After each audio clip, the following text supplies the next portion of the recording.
Karthik new year அதுவுமா எங்கே வெளியில் கூட்டிகிட்டு வந்திருக்க? நியூ இயர்னால தான் நான் வெளியே கூட்டின்னு வந்தேன். அதில் ஒரு சர்ப்ரைஸ் இருக்குது, நான் உங்ககிட்ட அப்புறமா சொல்கிறேன். அதை அப்படி என்னதான்ப்பா சர்ப்ரைஸு? இருங்க, நான் எடுத்துகிட்டு வந்து காட்டினா தான் உங்களுக்கு புரியும்.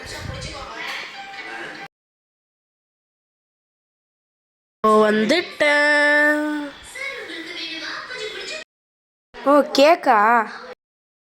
நம்ம வெட்ட போகிறோமாப்பா கேக் இன்னைக்கு? ஆமாம்ப்பா, இன்னைக்கு நியூ இயருக்கு தான் கேக் வெட்ட போகிறோம்.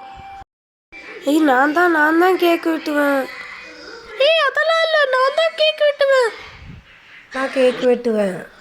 அதெல்லாம் யாரும் இல்லை, நான் தான் வெட்டுவேன். நானே எல்லாருக்கும் ஒரு பீஸ் வெட்டி ஆளுக்கு ஒரு பீஸ் தந்துடுறேன். வெயிட் பண்ணுங்க. ஃபஸ்ட்டு 4 பேர் இருக்கும், அதனால 4 பீஸாக வெட்டலாம். இந்த சைடு ஒரு வெட்டு, இந்த சைடு ஒரு வெட்டு. ஓகே, ஃபஸ்ட்டு இந்தாப்பா மாயா, நீ சாப்பிடு. அதுக்கு முன்னாடி நான் சாப்பிட்டுறேன். இந்தாப்பா மாயா, நீ சாப்பிடு. அனு, இந்தா உனக்கு. இந்தாப்பா கிஸ்மி, உனக்கும் தரேன். அவ்வளோதான், எல்லாரும் சாப்பிட்டாச்சு. என்ன கேக் இது? ஆமாம், என்னது இது? இதான்ப்பா plum cake. Happy new year Karthik.